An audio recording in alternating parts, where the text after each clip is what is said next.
사무엘상 29장 1절에서 마지막 11절까지 말씀 한 절씩 교독합니다. 블레셋 사람들은 그들의 모든 군대를 아벡에 모았고 이스라엘 사람들은 이스라엘에 있는 셈 곁에 진쳤더라.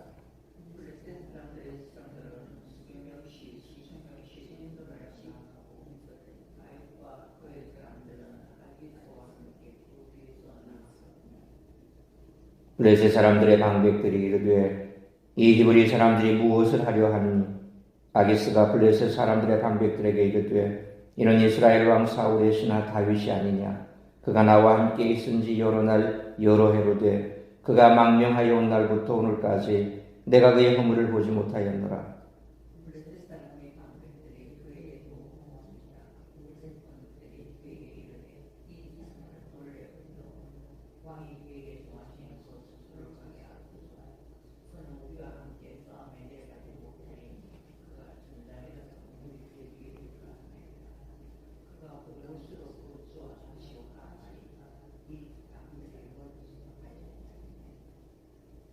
그들이 춤을 추며 노래하여 이르되 사울이 죽은 자는 천천히요 다윗은 만만히로다 하던 그 다윗이 아니니까 하니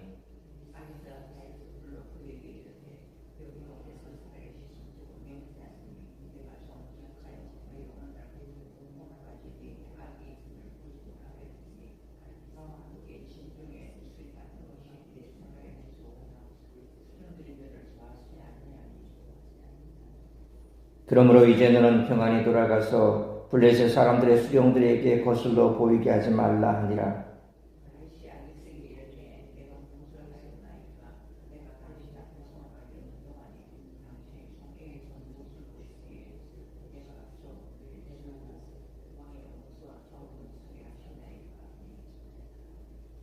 아기스가 다윗에게 대답하여 이르되 네가 내 목전에 하나님의 전령같이 선한 것을 내가 아나 블레셋 사람들의 방백들은 말하기를 그가 우리와 함께 전장에 올라가지 못하리라 하니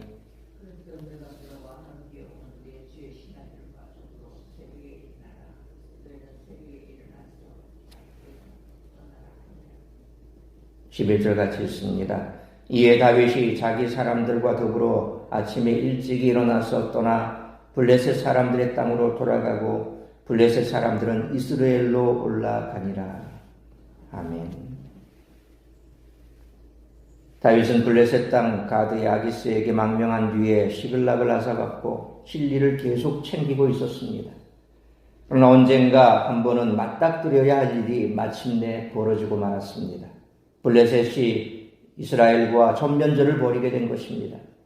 블레셋의 총동원령이 내려졌고 당연히 아기스는 다윗에게도 참전하라고 명령했습니다. 다윗이 여기서 어떤 결정을 내리더라도 얻는 것보다는 잃는 것이 많을 것입니다. 블레셋을 도와 이스라엘 군대와 싸운다면 블레셋의 신음은 얻게 되겠지만 이스라엘의 민심을 잃은 향후 귀국이 불가능할 것입니다. 그렇다고 출전을 거절한다면 블레셋에서 더는 설 자리가 없을 뿐만 아니라 목숨이 위험해질 수 있을 것입니다. 다윗은 군사들을 이끌고 재빨리 블레셋 땅을 떠나 이스라엘로 돌아갈 수도 있을 것입니다. 그러나 이스라엘로 돌아간다면 이전보다 상황은 더 나빠질 것입니다. 사울의 추격을 다시 받아야 할 뿐만 아니라 적국으로 망명했던 사람이라는 딱지마저 달게 되어 민심도 얻을 수 없게 될 것입니다. 다윗은 결국 스스로 내리기에는 매우 어려운 결정을 블레셋 군대가 내리도록 유도함으로 블레셋 사람들에게 명분도 세우고 이스라엘 백성들과 싸우는 일도 피할 수 있게 되었습니다. 다윗은 이렇게 될 것까지 과연 알고 있었을까요? 어찌됐든 다윗의 지혜가 본문에서 매우 강조되어 오늘 본문의 말씀을 읽는 당시 독자들이나 오늘 우리들에게도 많은 통찰을 준다고 하겠습니다. 블레셋과 이스라엘의 전쟁은 이처럼 다윗에게도 큰 위기였습니다. 그런데 사울이 위기 앞에서 갖가지 방법으로 하나님의 말씀을 들으려 한 것, 갖가지 방법으로 하나님의 말씀을 듣지 않고 또 다윗은 그와 반대로 오늘 본문을 통해서 하나님의 말씀을 도리어 경청하는 모습을 볼 수 있습니다. 블레셋 왕의 충신인 양 가장하면서 무사히 위기에서 벗어날 수 있었던 것입니다. 따라서 이와 같은 오늘 본문의 말씀을 통해 우리들이 깨달아야 할 것은 첫째로 1절로 3절 말씀처럼 세상 사람들로부터 인정받는 그리스도인이 되어야 한다는 것입니다. 블레셋은 1절로 2절 말씀처럼 모든 군대를 아벡에 모으고 부대를 편성해 이스라엘 세미에 진을 친 이스라엘 군대를 향해 진격하기 시작했습니다.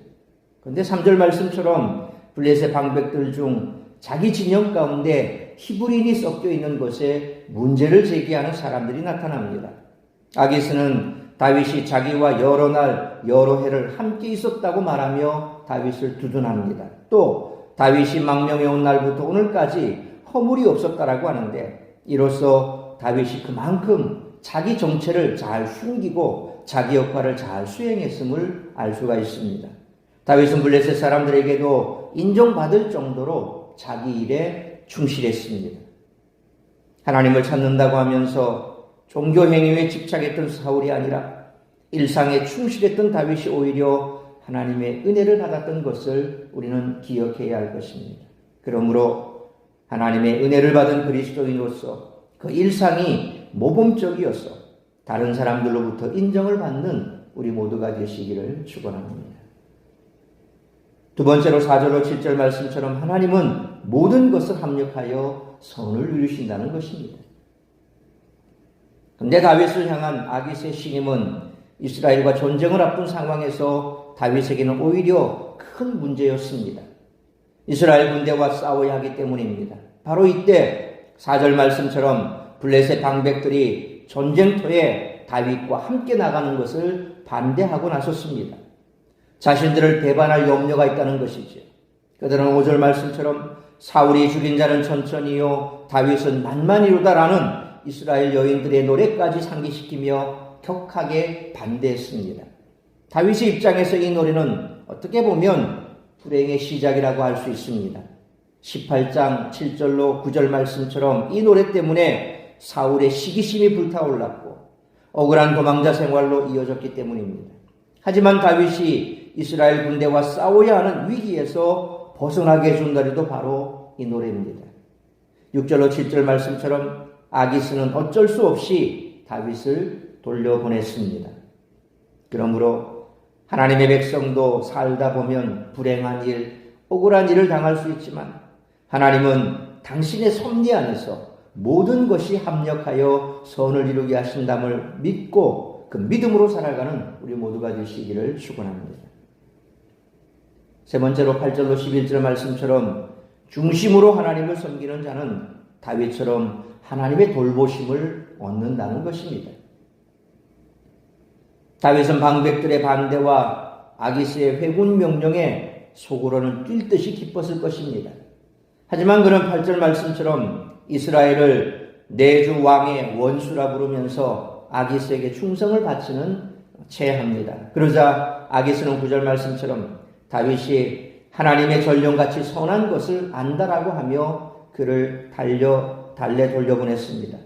이로써 다윗은 이스라엘과 싸우지 않아도 되었을 뿐만 아니라 블레셋 내에서 자기 입지도 전혀 흔들리지 않게 됐습니다. 다윗은 10절로 11절 말씀처럼 아기스의 명령에 따라 새벽 일찍 블레셋 진영을 떠남으로 위기에서 벗어날 수 있었습니다. 이처럼 다윗은 하나님께 특별한 제사를 드리거나 대단한 종교적 의식을 행하지 않았지만 하나님은 그 중심을 보시고 그를 보호하셨습니다. 사실 지금까지 사울이 보여왔던 그 행동과 어찌 보면 참 많이 다르죠. 사울은 위기 상황에서 뭔가 특별하게 하나님 앞에 해야 되겠다. 또 뭔가 특별하게 어떤 종교의식을 해야 되겠다. 뭐 이런 생각을 가지고 자꾸 하나님의 의중과는 다른 행보를 보였던 것과 달리 다윗은 그저 하나님께서 무엇을 원하든지 하나님의 뜻대로 해야 되겠다는 그 마음 중심이 있었기 때문에 그 행동 역시도 스스럼 없이 하나님 앞에 다 맡기고 오히려 전혀 거리낌 없는 그런 모습을 우리가 보지 않습니까? 우리의 삶 역시도 마찬가지입니다.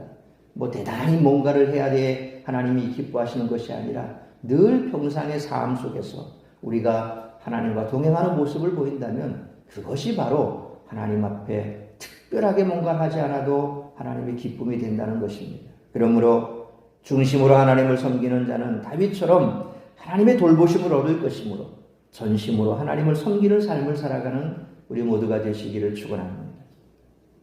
사랑하는 성도 여러분, 다윗은 블레셋에 거하는 중에도 이스라엘의 대적을 치며 이스라엘에게 유익을 주려고 최선을 다했습니다. 이처럼 그는 자신이 처한 현실에서 늘 하나님을 인식하고 하나님께 순종하며 이스라엘을 위해 헌신했기에 스스로 아무것도 할 수 없는 큰 위기 앞에서도 하나님의 도우심으로 구원받을 수 있었습니다.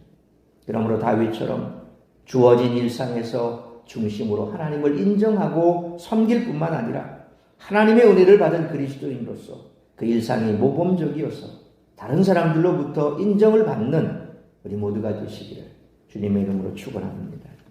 기도하겠습니다. 살아계신 아버지 하나님, 은혜와 사랑을 감사합니다. 오늘도 거룩한 주일, 복된 주일, 우리가 말씀으로 예배로 이 주일을 시작하게 하시니 감사합니다. 오늘 우리에게 주신 말씀처럼 우리가 늘 세상 가운데서 살아가면서도 우리가 있는 것은 교회에 이런 열심히 하고 교회에서는 인정받지만 세상에서 인정받지 못하는 그런 그리스도인이 얼마나 많은지 모릅니다. 또한 반대의 경우도 참으로 많이 볼 수 있습니다. 세상 사람들에게는 칭찬받고 인정받지만 교회 안에서만큼은 그러지 못하는 그런 경우도 있습니다. 오늘 다윗의 모습을 통해서 우리 자신의 모습을 돌아볼 수 있기를 원합니다. 세상에서도 인정받을 뿐만 아니라 교회 안에서도 하나님께 중심을 두고 또 하나님이 기뻐하시는, 그래서 우리가 대단한 일은 하지 않는다 할지라도 늘 일상 속에서 하나님의 기쁨이 되고 또한 세상 사람들에게는 칭찬받고 인정받는 그런 모습으로 살아가야 될 줄 믿습니다.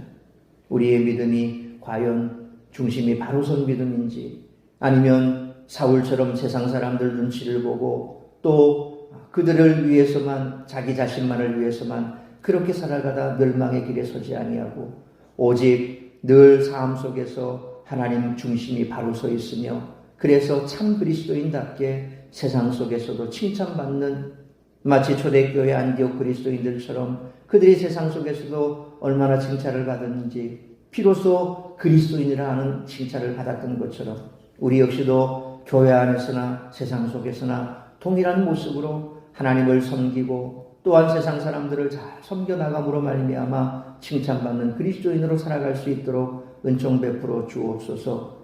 그리함으로 늘 하나님께서 우리와 동행하고 우리를 지켜보호하시고 합력하여 선을 이루시기에 우리는 오히려 하나님의 모습, 하나님께서 우리에게 주시는 바 그 기쁨으로 우리의 모습들이 참 세상 속에서 온전하게 교회 안이나 밖에서나 동일한 모습으로 살아가야 될 줄 믿습니다.